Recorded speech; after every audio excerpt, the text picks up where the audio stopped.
Nous allons vous présenter le travail que nous avons réalisé ces 3 derniers jours sur la problématique suivante: comment décharger les bacs de peau WetBlue en diminuant la pénibilité des employés. Alors aujourd'hui, 73% des personnes souffrent de troubles musculo-squelettiques. Donc notre projet est le fait de préserver l'intégrité physique de l'employé en travaillant sur l'ergonomie de son espace de travail. Pour visualiser la problématique, nous avons mis une photo pour comprendre la position de la personne, comme vous voyez ici. Ensuite, il existe plusieurs contraintes pour ce projet. La peau pèse environ 20 kg, donc il peut y avoir environ 2 tonnes dans le bac. Ensuite, le bac est trop profond, donc torsion du dos. Ensuite, il y a un liquide abrasif, donc il faut utiliser le bon matériau. Ensuite, pour le cahier des charges, nous avons pris en compte plusieurs points pour répondre aux besoins de ce projet, notamment l'aspect économique, la productivité, l'environnement, la mise en œuvre et l'acceptabilité de l'utilisateur. Je passe maintenant la parole à Coralie. Donc, nous avons fait des recherches, d'abord sur des solutions qui existaient. On s'est concentré sur d'abord l'ouvrier, ensuite sur le bac ou sur une structure extérieure, comme des harnais pour des soutiens dorsaux ou encore des exosquelettes robotisés, les bras mécaniques et aussi des ponts roulants. Donc tout ce qui pouvait permettre de soulever du poids et de le remettre à sa place correctement sans abîmer les peaux. On a décortiqué chaque étape de l'opérateur et cherché quels étaient les points essentiels à optimiser en premier: avoir la peau à hauteur du bassin, la manipulation des peaux et leur orientation, et enfin la mise en machine. On a trouvé plusieurs solutions comme un système de surélévation ou avec un fond double, des billes roulantes sur un plateau ou des plateaux tournants, ainsi qu'un système de ballons gonflables. Chacune de ces solutions avait ses avantages et ses inconvénients, soit en termes de prix, soit en termes de difficulté de fabrication, ou alors au contraire des avantages, un gain de temps considérable, une diminution du mouvement et des efforts du dos et des bras. Bonjour, moi c'est Edith. Du coup, après toutes les recherches qu'on a faites, nous nous sommes dirigés sur la solution, sur la solution des ballons gonflables. Nous avons gardé les bacs initiaux pour ne pas avoir à changer tous les bacs parce qu'on était parti sur une forme plutôt ronde. Le problème, c'est que changer les bacs à chaque fois, ça a un certain coût, c'est pas hyper écolo. Et nous nous sommes adaptés en concevant un ballon en 2 parties gonflables par compresseur. Les ballons sont en forme de gaufre pour laisser tous les liquides s'échapper et faciliter la vidange.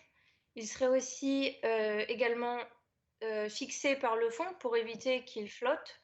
On veut éviter qu'ils se baladent un peu n'importe comment. Et par-dessus, on aurait un plateau qui serait troué, qui soutiendrait toutes les peaux en laissant les liquides quand même retomber dans le fond.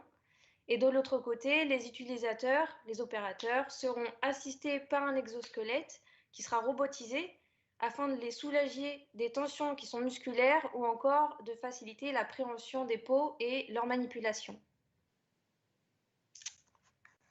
Donc, voilà, pour le côté un peu plus technique, donc on a décidé, comme l'a dit Edith, de réutiliser les bacs actuels qui existent dans les ateliers de tannerie. Donc, ce sont des bacs qui font 3 mètres par 1,50 m par 1 mètre de hauteur. Et donc, pour effectuer une tarification du produit que nous allons proposer, nous sommes partis sur de la standardisation en utilisant des coussins d'air existants sur le marché. Donc, on a pris ce qui s'adaptait le plus possible aux tailles actuelles des bacs existants dans les ateliers. Donc, on n'a pas forcément été dépendant de la charge puisqu'on peut lever jusqu'à 81 tonnes pour une charge mini demandée de 2 tonnes. Et donc, on a choisi les 2 coussins d'air présents qui coûtent donc 1 400 € pièce. Donc, il nous en faudra 4 sur ce standard-là. Donc, on serait à 5 600 € de coussins d'air. Et ensuite, la seule production qu'on amène en plus, c'est la production de la grille qu'on va trouver à la surface, où on a calculé un coût de production d'environ 230 €. Et on arrive donc à un produit à 5 830 €, donc facile d'installation. Et donc, pour conclure, nous avons donc choisi cette solution-là qui est très ergonomique après avoir fait de nombreuses recherches et réalisé beaucoup de comparaisons. Et après validation de notre expert, nous sommes donc arrivés à ce système qui est réalisable sous forme de kit et qui peut donc s'acquitter de coûts d'installation pour les ateliers. C'est un produit d'amélioration continue qui optimise la production dans l'atelier et donc qui peut amener plus de valeur ajoutée à ces tâches difficiles. Donc voilà, merci de nous avoir écoutés et nous sommes à votre écoute si vous avez des questions.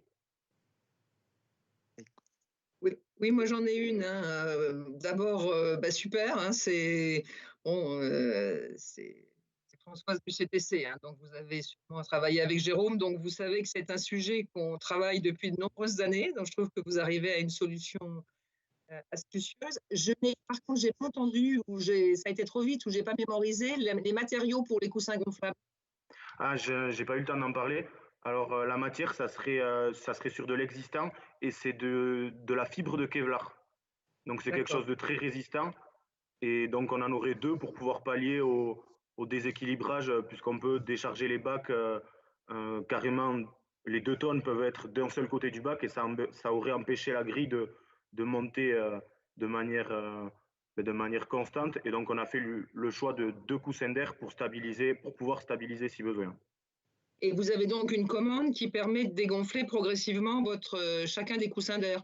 Alors, ça se fait par compresseur. Là aussi, l'avantage, c'est que tous les ateliers sont normalement équipés de compresseurs. Et donc, on peut le faire par compresseur. Ça évite d'avoir à acheter un moteur, puisqu'on avait vu d'autres solutions où on aurait eu des moteurs électriques à acheter. Et là, le prix devenait plutôt conséquent. Merci. Merci à vous. Alors, j'ai une question. Est-ce que ça assure un trempage, c'est pas le terme, mais uniforme des pots? Parce que le Kevlar, est-ce que c'est un peu comme une éponge ou est-ce que vous avez réfléchi à ce point-là? Alors, on a vu que c'est un matériau qui est déjà utilisé dans beaucoup de domaines et notamment celui-ci. Et en fait, le Kevlar, il sera complètement mis à plat. C'est vraiment comme un ballon. Il faut voir ça comme un ballon qui serait complètement mis à plat. Donc, en fait, les peaux seront complètement trempées dans le bac comme elles sont actuellement. C'est pour ça qu'on n'a pas voulu changer aussi la forme du bac. C'est laisser déjà telle quelle la solution qui marche déjà.